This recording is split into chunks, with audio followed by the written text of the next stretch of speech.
Quem já teve depressão tem medo de olhar para o abismo e esse medo acaba se tornando um problema um pouquinho maior, porque muitas vezes ele se torna uma fuga para que a gente não lide com a tristeza. Então, no menor vislumbre de uma tristeza um pouquinho mais densa, um pouquinho mais complexa, a gente se desespera e não desenvolve ferramentas para lidar com ela.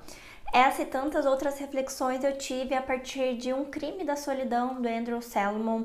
E aqui eu acho que eu preciso fazer um recorte, porque eu falo tanto de uma posição de uma profissional da área de saúde, quanto uma pessoa que já esteve, em vários quadros de depressão.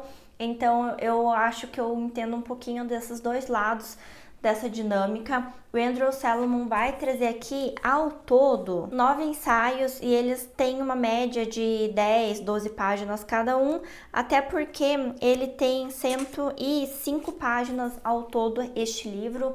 É um livro curto e eu confesso que eu adquiri ele porque eu queria ler, eu quero ainda ler O Demônio da Meia-Noite, que é um outro livro que ele vai falar até mesmo da própria experiência dele com a depressão. E esse aqui é um livro mais de ensaios, de textos publicados em jornais, em revistas que ele escreveu. Então eu achei que seria um bom primeiro contato com a obra do autor, principalmente porque os livros dele normalmente estão meio caros. Então esse daqui eu peguei numa promoção que saiu R$30, achei que tava valendo a pena daí. E como eu tava falando no início desse vídeo, eu acho que grande parte das pessoas que vivenciam a depressão, elas ficam tão traumatizadas, porque sim, é um momento traumatizante, é uma experiência muito profunda, muito densa, muito incapacitante. Então, quem é que vai querer estar nesse quadro de novo?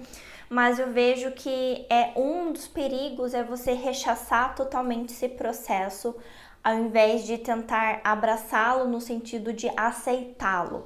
Aceitá-lo também numa perspectiva de, ok, eu passei por isso, me encontro num cenário melhor, como que eu me previno para que isso não aconteça de novo? Eu vejo, um grande comportamento das pessoas de agora que elas estão melhores, elas nunca tiveram depressão, elas agem como se nada tivesse acontecido na vida delas. E elas aproveitam aquele momento de melhora ao máximo, mas acabam não desenvolvendo então o repertório de como lidar com aquelas tristezas do dia a dia que podem sim puxar coisas maiores. Então é como se você agisse de forma preventiva, se policiando, se cuidando. Então acho que esse é um grande perigo. Quando eu atendia pacientes na clínica, era o meu principal ponto de atenção com as pessoas, de ok, vamos celebrar que estamos melhores, mas vamos cuidar para que a gente não entre nesse quadro de novo e desenvolver repertório, estratégias, ferramentas para que isso não aconteça de novo, que você esteja mais atento aos sinalizadores da doença para que quando eles estejam chegando, você peça ajuda antes de chegar em um quadro mais crítico. Ele é bem importante. O livro aqui, ele vai trabalhar com a premissa, que até o que traz na capa, de que tentar contra a própria vida, ele é um crime decorrente da solidão. E uma das coisas que me chamou bastante atenção, ele trouxe alguns estudos, ele traz alguns indicadores aqui no livro, mas ele fala um pouco da supervalorização que a nossa sociedade dá para a intimidade, para a privacidade e principalmente no contexto clínico, e que é muito difícil para o psicólogo entender qual que é o momento em que ele precisa respeitar a privacidade do paciente e qual é o momento em que ele precisa passar a mão no telefone e ligar para um parente, para um conhecido, porque a pessoa realmente está em um cenário mais crítico. E sim, se o seu psicólogo ele achar que as coisas estão indo para um caminho cada vez mais perigoso, que não está tendo melhora, ele pode acionar a sua rede de contatos. É o que ele deveria fazer, pelo menos. E eu vejo que os psicólogos têm muito receio de fazer isso, porque é uma quebra de um vínculo, em alguns momentos, por mais que isso seja para preservar a saúde, a vida da pessoa. E um dado que ele trouxe aqui que eu achei bem interessante, que talvez a gente não olhe tanto para isso, porque a gente olha para as pessoas que estão com depressão, que as pessoas que não estão bem e que acabam atentando contra a própria vida. Ele traz um outro indicador aqui, que 54% das pessoas que tiveram, né, alguma tentativa ou que tiveram sucesso, 54% dessas pessoas não tinham uma condição de instabilidade mental prévia. O que quer dizer que não tinha nenhum tipo de diagnóstico. Às vezes a pessoa poderia ter algo que não foi notificado, algo que ela não foi atrás. Sim, muito provavelmente pode acontecer isso, mas são pessoas que não tiveram nenhum diagnóstico feito. E ele vai trazer muito também o aspecto de que é um comportamento de impulsividade. Então, muitas vezes a pessoa recebe a notícia de que foi mandado embora, que foi traído, que o seu cônjuge quer se separar, que algum parente acabou falecendo. E nesse momento de impulsividade, como uma reação ao evento, ela tenta dar fim à própria vida. Eu lembro que quando eu estava trabalhando numa consultoria de RH, a gente conversava que a quarta maior razão de luto era a perda do trabalho, né? Então depois a gente vai ter a perda de pets, perda de cônjuge, perda de filhos. Então, sim, gente, perda de pets é assim grave, tá? Mas eu lembro que a gente falava muito sobre isso e algumas das pessoas falavam que tiveram, assim, um ímpeto de impulsividade porque não estavam se sentindo bem, não sabiam o que seria a vida delas a partir disso. Muitas vezes homens cuidadores de seus lares, né, detentores da principal renda familiar. E aqui a gente tem também daí o seguinte dado, que a maior incidência ela acontece em homens brancos na casa dos 50 e 60, sendo que os principais motivadores podem ser divórcio, perda da família ou perda do trabalho, que corrobora bem isso que eu tô falando. Então é uma população mais frágil. E às vezes a gente acaba pensando que só aquelas pessoas que estão com depressão profunda, elas podem estar ali no momento de mais vulnerabilidade. E olhar para isso, para mim, é um pouco mais preocupante, porque todos nós estamos suscetíveis a isso, principalmente pessoas que já tiveram algum tipo de comportamento de risco ao longo da vida. Situação de risco é quando você coloca a sua própria vida em risco, sabe? Então, bebeu demais e quase foi atropelado, ou a pessoa que ela se submete a algumas situações ali que realmente coloca a vida dela em risco, né? Então, são situações que pra mim, né, por mais que eu seja psicóloga, a gente normalmente tá mais acostumado a pensar nas pessoas que têm uma depressão e vão acabar desembocando em uma tentativa, né, contra a sua própria vida.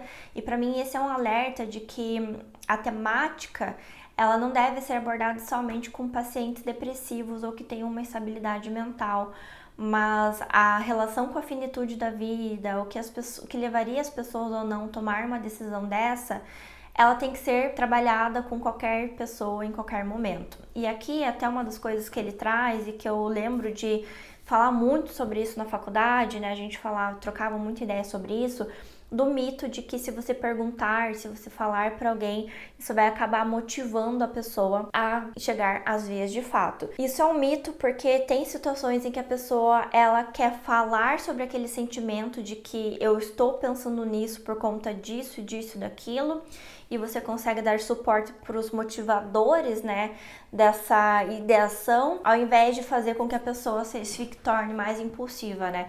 Muito pelo contrário, quando a gente fala, né, até no princípio da psicoterapia, você conversar e abordar os temas que são difíceis para a pessoa ajuda ela a elaborar e procurar formas diferentes para lidar com aquilo.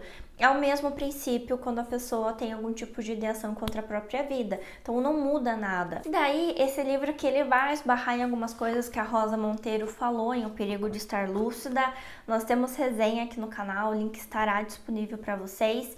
E ele fala o seguinte na página 47. A qualidade que impelem uma pessoa ao brilhantismo são as mesmas que podem levá-la a atentar contra a sua própria vida. Pessoas muito bem-sucedidas tendem a ser perfeccionistas, o tempo todo se esforçando para alcançar marcas impossíveis.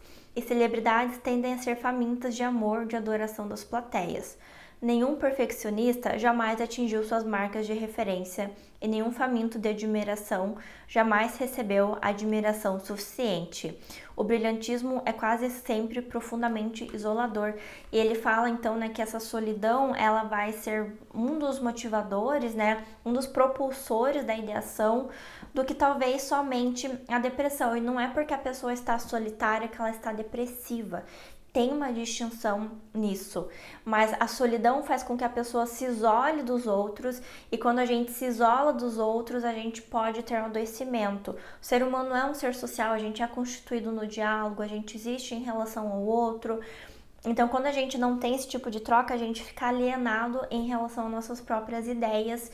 E estar alienado às próprias ideias é perigoso quando você tem ideias que flertam ali contra o fim da sua própria vida. Tem uma coisa que ele fala que eu achei bem interessante também, e ele dá o exemplo da Virginia Woolf e da Sylvia Plath, que nos artistas e em outras pessoas também, a gente procura o trágico na sua obra, na sua vida, e a gente esquece de olhar para os momentos de felicidade e o êxtase, né, que acaba acontecendo.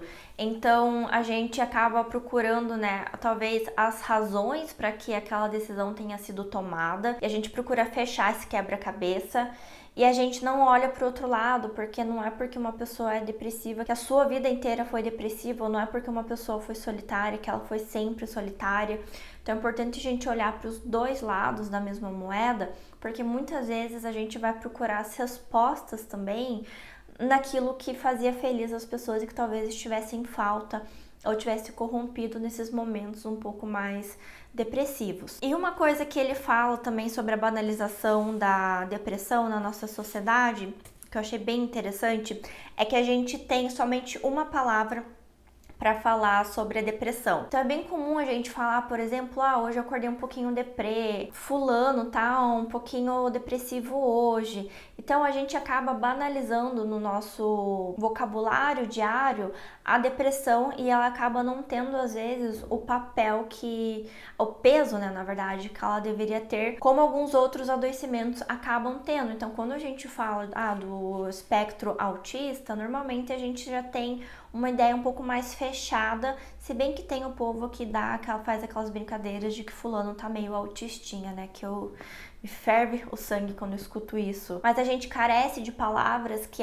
no nosso vocabulário que deem a magnitude do adoecimento, e até mesmo quando a gente fala em gradações da depressão. Então, acordar um pouquinho deprê é uma coisa, estar em uma depressão que é uma depressão severa, profunda, é a outra, e a gente usa o mesmo termo para definir. Então ele fala que como sociedade a gente tem dificuldade também de discernir um quadro do outro. Eu achei isso bem interessante. E ele traz um estudo de um recorte de classe que foi feito, que eu me vi muito nessa situação, porque eu tive um momento durante a faculdade de muita insegurança financeira, precisava trabalhar para conseguir pagar as contas, morava sozinha, então sempre estava naquela luta para fechar a conta no final do mês.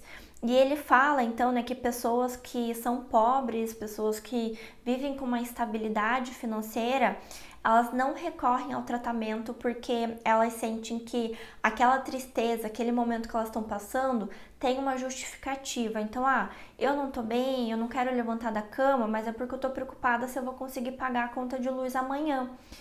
E eu entendo muito desse sentimento, e eu acho que em muitos momentos eu deixei de pedir ajuda porque eu achava que os meus sentimentos, né, eles tinham fundamento, e eles tinham fundamento, mas a profundidade, a severidade talvez fosse desproporcional àquilo.